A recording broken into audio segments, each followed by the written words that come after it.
This is part 2 of the Lions Club's International Pediatric Vision Screening Initiative, and I'm here with past International Director, Dr. Ed Cordes.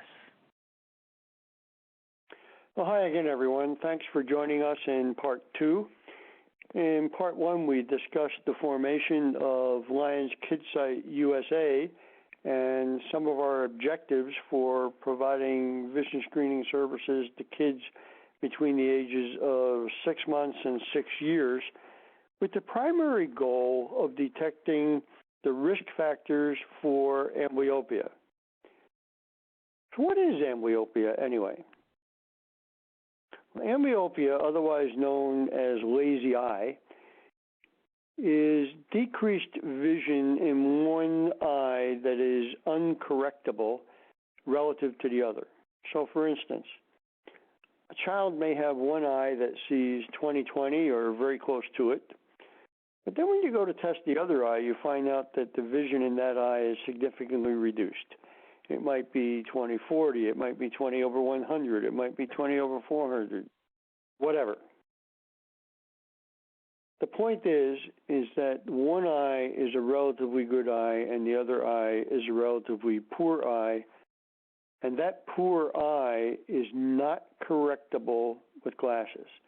In other words, the best pair of glasses that you can provide that child, they still have reduced vision in that eye. Now, this condition can be caused by several things. As you see on the slide, a congenital cataract in one eye. The cataract is when the lens in the eye is cloudy and the light can't pass through it. So the eye doesn't receive good image quality. And therefore, the brain responsible for interpreting the image quality sees one good eye and one poor eye. And the brain learns to pay attention to the good eye and not even pay attention and ignores the bad eye. Crossed eyes, or otherwise known scientifically as strabismus, can also cause the same thing. If a child has one eye that's looking straight ahead and the other eye is pointing in or out or up or down, the brain has a choice of either seeing double, which is not a very good thing, or turning the eye that's deviated off. And that's what the brain chooses to do. The brain chooses to ignore the deviating eye, only paying attention to the, quote, good eye that stays straight. And therefore, over time, the neural cells in the brain responsible for the poor eye don't develop. Unequal refractive error can cause exactly the same thing. You might have one eye that has either zero prescription for glasses or very small glasses prescription, but the other eye has a very high glasses prescription, and therefore, with two eyes open, without glasses, the patient would have a blurry one eye and a clear good eye. The brain would not pay attention to the blurry eye, and the neural cells in the brain will not develop. Almost every eye care professional would agree that treatment for amblyopia and the risk factors for amblyopia need to occur by age 6. The reason for that is after age 6, the chances of developing those neural cells in the brain that are responsible for seeing out of each eye diminish tremendously. Now, does that mean that I am not going to treat in my office a 10-year-old or an 11-year-old who has amblyopia? No, it doesn't. I will attempt treatment of that patient. But I will certainly tell the family that the chances of successful treatment after age 6 are severely diminished. So the goal of Lions KidSight USA is to have children identified who need this treatment before age 6 so proper treatment can be started and we have the best chance of a successful outcome. Why should we screen and when should we screen? We talked about the why. We talked just recently about Lions should screen beginning at age 6 months. The reason for 6 months is that the machines we use today are designed that 6 months olds can cooperate enough that we get reliable results. And it also gives us the earliest opportunity to intervene in those cases that need to be treated early. How do we find children? Where should we go to do some of these screenings?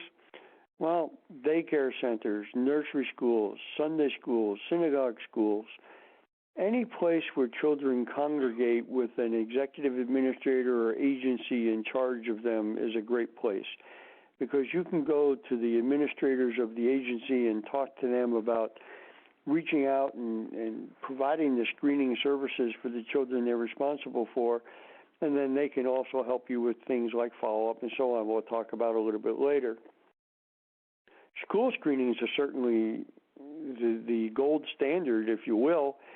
We can reach out to Head Starts, we can reach out to pre-Ks, we can reach out to kindergartens, we can reach out to even as late as first grade, because while most first graders are 6 years old, they still fall in that 6 months to 6 year age bracket. So talk to the school nurses, talk to the school principals, get involved in helping them do the screenings. And I think you'll find in most cases the school screening people will run into the situation where the school is already required to do screening, and you're offering them the service of doing the screening for them. Lions KidSight USA strongly recommends that we do not screen adults.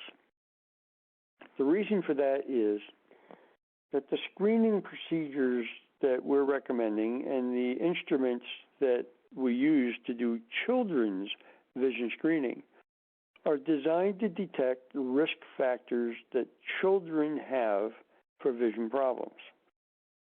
It is true that if you use today's modern instruments on an adult, you may be able to find that an adult needs eyeglasses. But you will not be able to test for or even begin to detect risk factors for things like diabetic retinopathy, glaucoma, macular degeneration, or any of the other dozens and dozens of eye diseases that we deal with every day in our practices that adults are at risk for. So we recommend not screening adults. Adults should have comprehensive eye exams by an eye doctor. What should we use to do the screenings? We certainly should strive to use the best instruments and methodologies that are available today. And the things that Lions KidSight USA suggest are machines that are easy to use. They certainly last a long period of time. You don't want to be spending a lot of money on a screening device and not have it last a long period of time.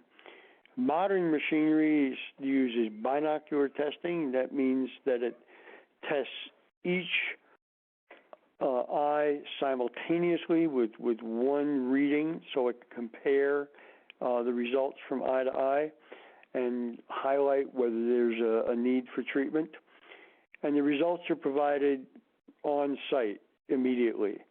So as soon as that screening procedure is done, which only takes a matter of seconds, you get a result of whether or not that child needs to be referred or that child passes the criteria set up for their age group. And certainly the machine should be used or could be able to be used as young as 6 months with reliable results. The methodologies we recommend have been proven with scientific studies nationwide to be effective and reliable. These are the two instruments that our corporate sponsors manufacture, the Plus Optics S12 on the screen's left and the Welsh Allen Spot on the screen's right. Both provide the set of criteria that we mentioned in the previous slide. They both are wonderful machines and provide scientifically accurate results. Now, Lions love to do public service projects. Lions love to get out and mix with their friends and neighbors and providing them a service that only Lions can do best.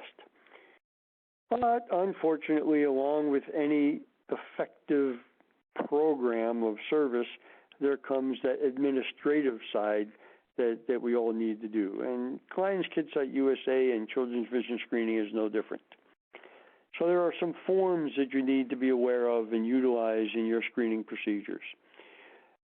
Anytime you provide screening services, the children need to, or the children's parents and guardians need to provide permission for you to do the test. There are forms to be used, and there are examples on our website for parental consent forms to do the screening. They can sign them and send them back to the administrator of the agency that you're working with.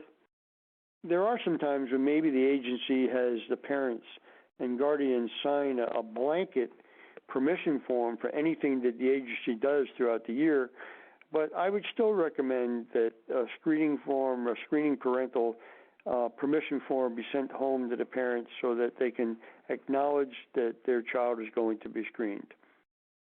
There's also a pass-fail or pass-refer notice that are on the website that you can utilize so that if a child were to pass the screening, you put that on file. If the child needs a referral, you would send a copy of the referral slip home for the parents so that they're notified that they should take their child to an eye doctor for a comprehensive eye exam.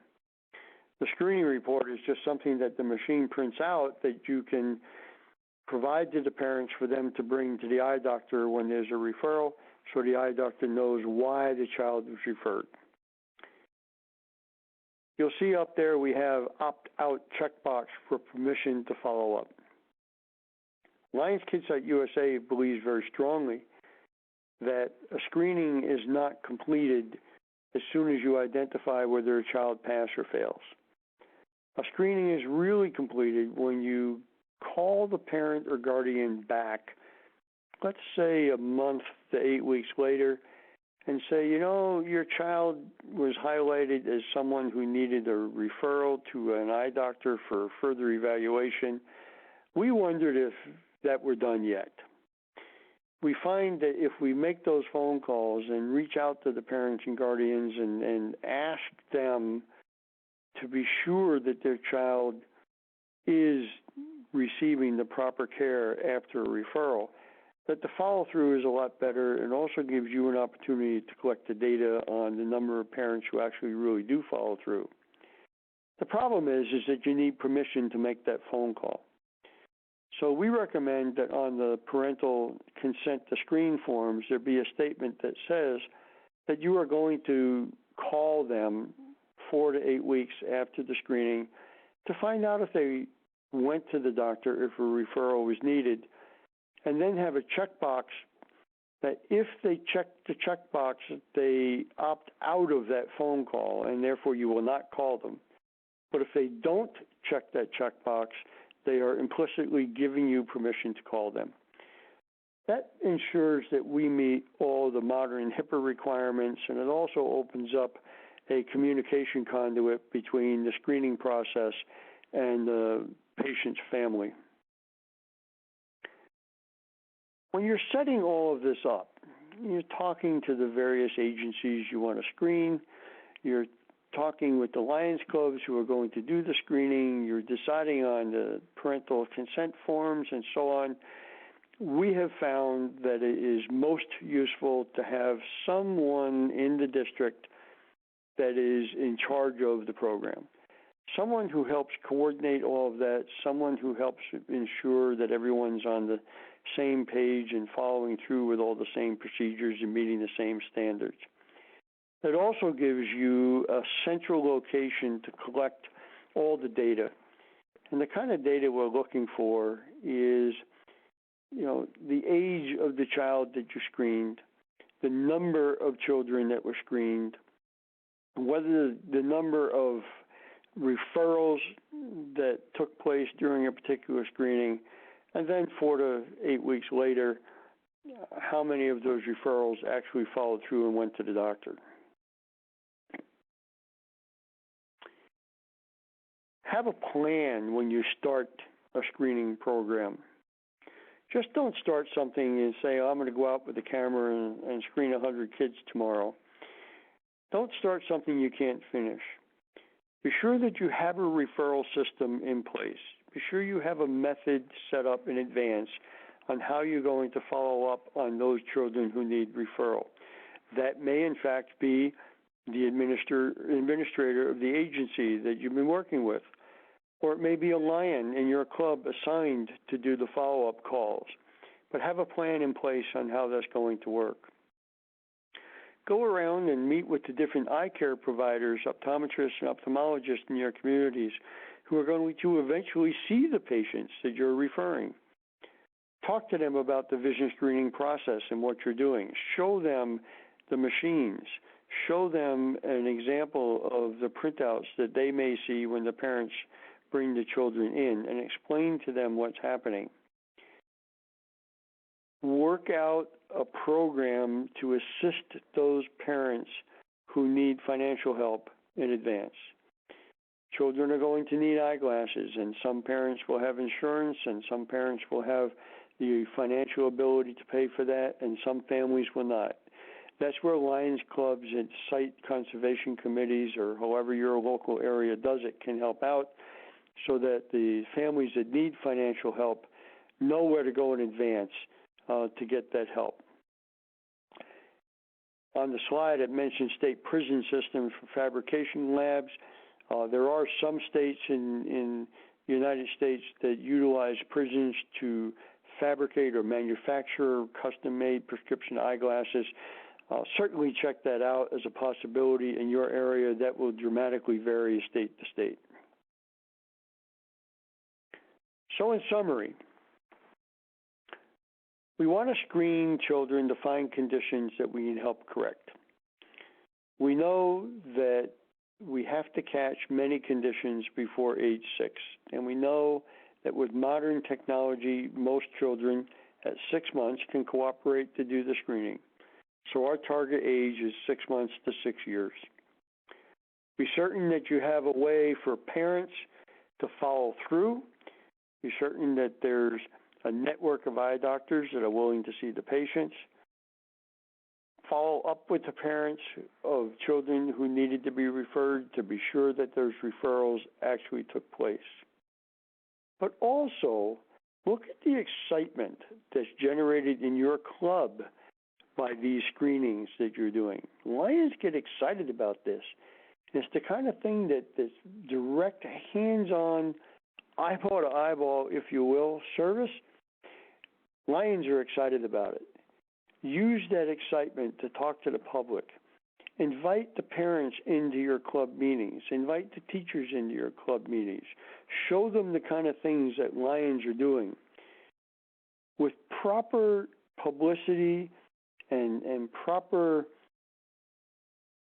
taking the message to the community, you can show the rest of your community why they can join your club and make their whole entire community a better place to live.